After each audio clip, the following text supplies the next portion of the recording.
ప్రియమైన సహోదరి సహోదరులకు ప్రభు పేరిట వందనాలు. మీకు మీ కుటుంబానికి యేసుక్రీస్తు యొద్ద నుండి దీవెనలు ఆశీర్వాదములు మెండుగా కలుగునుగాక. ఈరోజు యేసుక్రీస్తు యొద్ద నుండి మీకు బంగారు మాట, దేవుని వాగ్దానము. ఆదికాండము 17వ అధ్యాయము 2వ వచనము. నాకును నీకును మధ్య నా నిబంధనను నియమించి నిన్ను అత్యధికముగా అభివృద్ధి పొందించదనని అతనితో చెప్పెను. And I will make my covenant between me and they and will multiply they exceedingly. దేవునికి మహిమ కలుగునుగాక. అత్యధికమైన ఆశీర్వాదాలు, అత్యధికమైన అభివృద్ధి దేవుడు నీకు ఇవ్వాలనుకుంటున్నాడు. ఈరోజు దేవుడు నీతోనే మాట్లాడుతున్నాడు. నిన్ను అత్యధికముగా అభివృద్ధి చేసి ఆశీర్వదించే దేవుడు తన ఆశీర్వాదాలు తన చేతితో పట్టుకొని నీ మీద కుమ్మరించడానికి ఆయన సిద్ధముగా ఉన్నాడు. దేవునికి మహిమ కలుగునుగాక. నువ్వు తప్పక ఆశీర్వదించబడతావు. నీ కుటుంబము తప్పక ఆశీర్వదించబడుతుంది. నీ బిడ్డలు వర్ధిల్లుతారు. అయితే దేవుడు నాకును నీకును మధ్య నా నిబంధనను అని అంటున్నాడు కదా.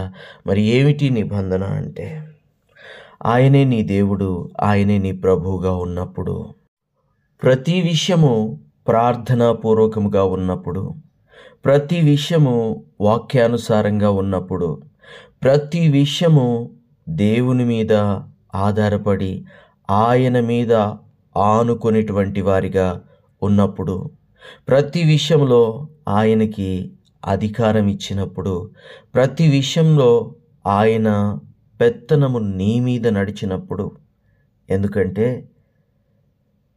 నీకంటే నాకంటే మనందరికంటే ప్రభువు జ్ఞాని.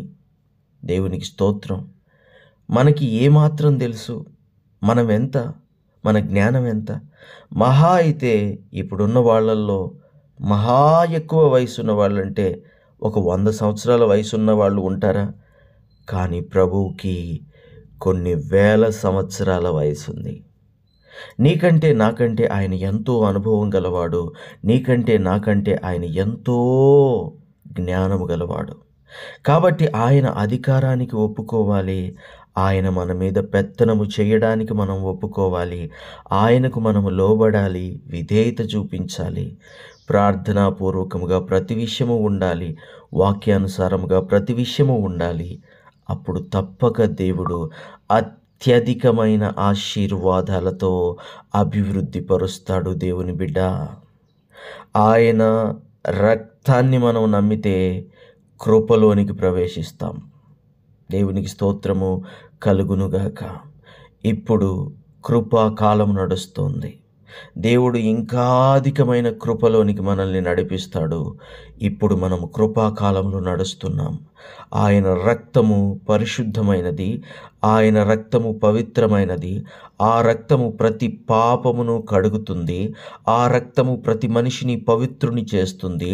ఆ రక్తము ప్రతి మనిషిని పరలోకం వైపుకి నడిపిస్తుంది. ఆ రక్తము ప్రతి మనిషిని పరలోకములో చేర్చి నిత్య జీవాన్ని ఇవ్వగలుగుతుంది. ఆయన రక్తాన్ని ఆశ్రయించిన వారికి. మొదటి నిబంధనలో అనగా పాత నిబంధనలో ఉన్న నిబంధన వేరు, ఇప్పుడు క్రొత్త నిబంధనకు వచ్చేసరికి ఉన్నటువంటి నిబంధన వేరు. ఇది రక్తముతో కూడిన నిబంధన. దేవునికి మహిమ కలుగునుగాక. దేవునికి స్తోత్రము కలుగునుగాక. పాత నిబంధనలో సున్నతితో కూడిన నిబంధన కలదు. ఇప్పుడైతే ప్రభువే గొర్రెపిల్లగా, వధించబడుటకు వచ్చిన గొర్రెపిల్లగా, దేవుని గొర్రెపిల్లగా ఇక్కడ ఒక నియమమును నియమించి ఉన్నాడు, నిబంధనను నియమించి ఉన్నాడు. ఆయన రక్తాన్ని ఆశ్రయించిన వారికి నిత్య జీవము కలదు, పరలోకము కలదు. ఇక్కడ శాంతి, సమాధానము, ఆశీర్వాదము, ఆరోగ్యము, ఆనందము, క్షేమము కలదు. అయితే ఇన్ని ఆనందాలు, ఇన్ని క్షేమాల మధ్య మనకి శోధనలు రావా, కష్టాలు రావా, కన్నీరు రావా అంటే శోధనలుంటాయి, కష్టాలుంటాయి, కన్నీరుంటాయి, శ్రమలుంటాయి. కానీ అవన్నీ కూడా ప్రభు వాటన్నిటినీ కూడా ఆశీర్వాదకరముగానే ప్రభు మారుస్తాడు, దీవెనకరముగానే మారుస్తాడు.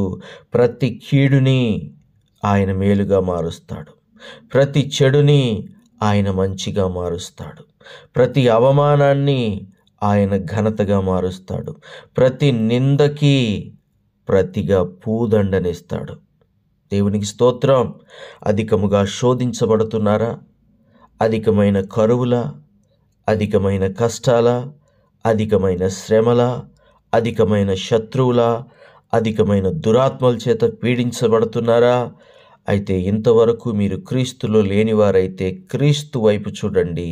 అవన్నీ మాయమైపోతాయి, అవన్నీ ఎగిరిపోతాయి. లేదు, ఆల్రెడీ మేము క్రైస్తవులమే, మేము నీతిగా జీవించుచున్న వాళ్ళమే, మంచిగా బ్రతుకుచున్న వాళ్ళమే, ప్రార్థనలో ఉన్నవారమే, వాక్యంలో ఉన్నవారమే, అధికముగా వాక్యం ధ్యానిస్తాం, అధికముగా ప్రార్థనలో ఉంటాం, అధికముగా క్రీస్తు చెప్పినట్టుగానే మంచి పనులు చేస్తాం, దశమ భాగమును కూడా ఇస్తాము, ప్రత్యేకమైన కానుకలు ఇస్తాము, ప్రభు విషయంలో ఏది తక్కువ చేయము. కానీ మాకెందుకు ఈ కష్టాలు అంటే, అసలు ఎందుకు అనుమతించాడు దేవుడు వీటిని మన జీవితంలోనికి అంటే, నిన్ను ఆశీర్వదించడానికే, నిన్ను దీవించడానికే, నిన్ను హెచ్చించడానికే, నిన్ను అత్యధికమైన అభివృద్ధిలోనికి నడిపించడానికే. దేవునికి మహిమ కలుగునుగాక. నిన్ను ఆశీర్వాదాలతో నింపి దేవుడు తృప్తిపరిచి సంతోషపరచడానికే ఆ కష్టాలు, ఆ శ్రమలు, ఆ రోగాలు, ఆ వ్యాధులు, ఆ బాధలు, ఆ శత్రువులు కొన్నిసార్లు మన చేతిలో ఉన్నవి కూడా మన చేతిలో నుండి వెళ్ళిపోతూ ఉంటాయి. ఆశీర్వాదమే, దీవెనకరమే. ప్రభు ఉన్నాడు, నేనున్నాను అన్నాడు దేవుడు. నా కృప నీకు చాలును అన్నాడు దేవుడు. ఖచ్చితంగా నువ్వు ఏదైతే పోగొట్టుకుంటావో అంతకు 1000 రెట్లు ప్రభు నీకు ఇస్తాడు. ఏదైతే నువ్వు పోగొట్టుకొని బాధపడుతున్నావో అంతకు 1000 రెట్లకు 1000 రెట్లు ప్రభు నిన్ను అత్యధికముగా ఆశీర్వదించడానికే. కొన్నిటిని నీ జీవితంలో నుండి తీసివేస్తాడు, కొన్నిటిని నీ జీవితంలోనికి తీసుకొస్తాడు. మార్పులు జరుగుతాయి. దేవునికి మహిమ కలుగునుగాక. కష్టాలు, శ్రమలు మన మంచికే. ఎంత శోధించబడతామో అంత సువర్ణముగా మారతాం, అనగా బంగారంగా మారతాం. నువ్వు బంగారానివే కానీ మట్టివి కాదు. దేవుని బిడ్డ, గుర్తుపెట్టుకో, నీవు బంగారానివే కానీ మట్టివి కాదు. చెప్పండి, మట్టికి ఎక్కువ విలువ, బంగారానికి ఎక్కువ విలువ? మట్టికి ఏ శోధన ఉండదు, మట్టికి ఏ ఇబ్బంది ఉండదు. కానీ బంగారము వెతకబడుతుంది. వెతకబడిన తరువాత అది అగ్నిలో పుటము వేయబడుతుంది. ఆ మంటను తను భరించినప్పుడు సువర్ణముగా మారుతుంది. దేవుని బిడ్డ, నీవు కూడా కష్టాల గుండా, శ్రమల గుండా వెళ్తూ ఉన్నావు అంటే, దీని తర్వాత, కష్టాలు దాటిన తరువాత, శ్రమలు దాటిన తరువాత, ఆ లోయను కొంచెం అలాగ దాటుకొని ముందుకు వెళ్ళిన తరువాత, నీ కళ్ళతో నువ్వు చూసే వాటిని నువ్వే నమ్మలేవు, నీ చెవులతో నువ్వు వినే వాటిని నువ్వే నమ్మలేవు. ఇది నిజమా అని ఆశ్చర్యపోయేన్ని ఆశీర్వాదాలు ఉంటాయి. ఇది కల కాదు కదా, ఇది నిజమే కదా అనేటువంటి దీవెనలు ఉంటాయి. దేవునికి మహిమ కలుగునుగాక. దేవుని నిబంధనను జ్ఞాపకం చేసుకోండి. ఏమిటి ఆ దేవుని నిబంధన అంటే, ఆయన మాట వినండి చాలు, వాక్యానుసారంగా నడవండి, విశ్వాసంతో నడవండి, ప్రార్థనాపూర్వకంగా నడవండి, దేవుడున్నాడులే అనే విశ్వాసంతో నడవండి. దేవునికి మహిమ కలుగునుగాక. ప్రార్థన. తండ్రి, మీకు వందనాలు, దేవాస్తుతులు, స్తోత్రాలు. అయా, నాకును నీకును మధ్య నిబంధన అంటున్నావు తండ్రి.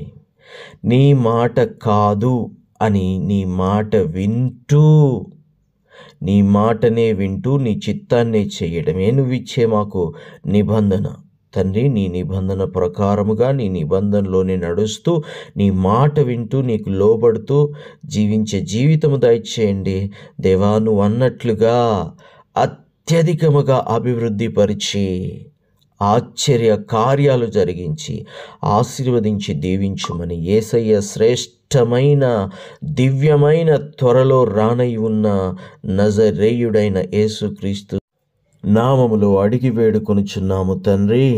Amen, amen, amen.